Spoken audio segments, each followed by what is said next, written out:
if you want to say that, 14 guys. There's 12 different players on this team that we didn't have my first 2 years. So it's interesting, but like I said, I'm ecstatic to be a part of this program still, and get to play for this university and put this jersey on every night in front of this fan. You're going up against Alfonso Plumber. I know he's your roommate too, right? Mm-hmm. But what's you like to go up against on the court and defend him? He is a problem because he will be the best shooter in the country this year. Really? And like I said, he's a problem. He's a challenge. Why? What makes him so difficult?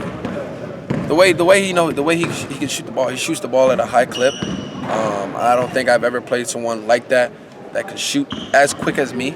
Okay. I never know when he's shooting the ball, so he's gonna give defenders problems this year. Running around off screens and being able to free up everybody else because they're gonna be so worried. So he's gonna bring a lot of attention to himself, but he's gonna have a successful year, and I'm very excited. Have him be a part of this family and this team. And he's we're headed around. How'd you guys get hooked up as roommates? Like, how did that happen? I kind of wanted to be with someone older, so I decided room with Plumber. Obviously, him being a new guy, I wanted to take him in, show him the ropes, see how everything was, make him feel comfortable, and that's my best friend, and we hang out 24/7. Like I said, I'm excited to have him be a part of this family. Coach Underwood talked about pushing the pace a little more this year, shooting some more threes. Is that something you guys feeling that? Are you pretty excited for that opportunity? That's the type of basketball we want to play. We played it last year. We're going to be even faster this year.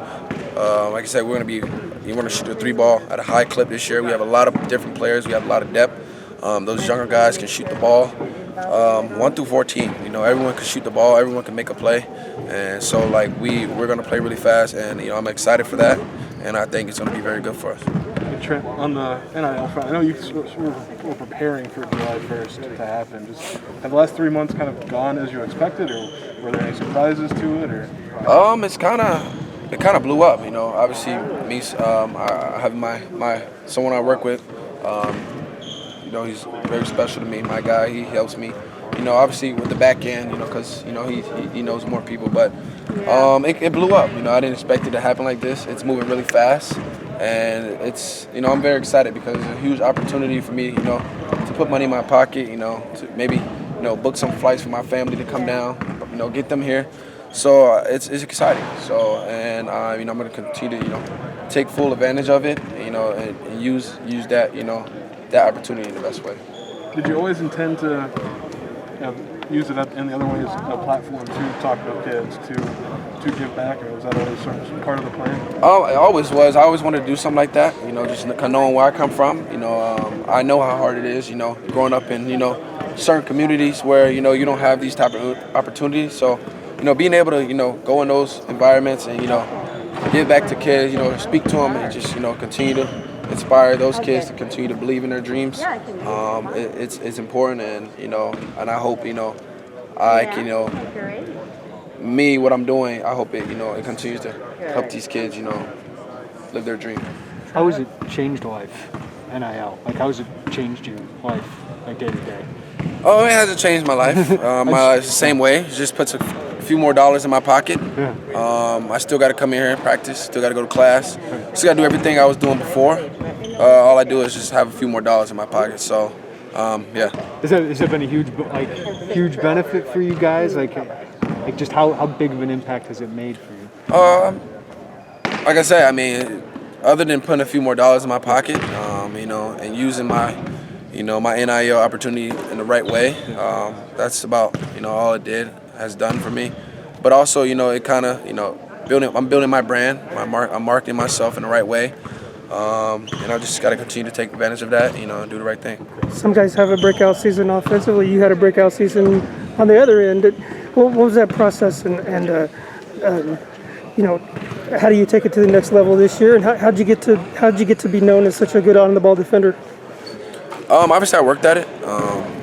Coaches, Coach Underwood has preached from day one to be able to play for his team and step on the court. You got to be able to defend someone. And, We've always done that, and I never, played defense at a high level that I have been playing in the past 2-3 years, and I've taken pride on that end of getting myself going and getting my teammates going to want to play defense and not have your guys score, help your teammate out, and like I said, that's just something I love doing, and I take pride in it, and I want to continue to get better at it. How contagious is that with the other guys? They feed off of that when they see you going all out on D? Of course. Sorry. Of course it's contagious. Obviously, when they see me out there, how hard I play on defense, me never wanting my guy to score, I think, that it builds, that energy for guys, want to do the same. And I think once we continue to do that, all 5 guys on the court, we're going to be a top 5 defensive team again this year, and that's what we're working on right now, and that's what we need to get to, to be a Final Four team. What's it do for the guys defending on the perimeter to have a big guy like Kofi and now Omar Payne in the lane? Can you be a little more aggressive? For sure, I think that we definitely could, put more pressure on our opponents, and be, like you said, gamble a little bit, but we kind of don't want to gamble. We don't want to get our guys, in foul trouble. But having those interior guys, Kofi, Omar, their length, their size, it definitely helps us, get after it more on the perimeter. Trent, how do you envision in-the-game scenarios going? Obviously, Iowa's not here anymore. The last couple of years, we all kind of knew who the ball was going to go through at some point. But how do you envision that kind of scenario playing out? 1 through 14, everybody got to step up. Obviously, losing that big piece.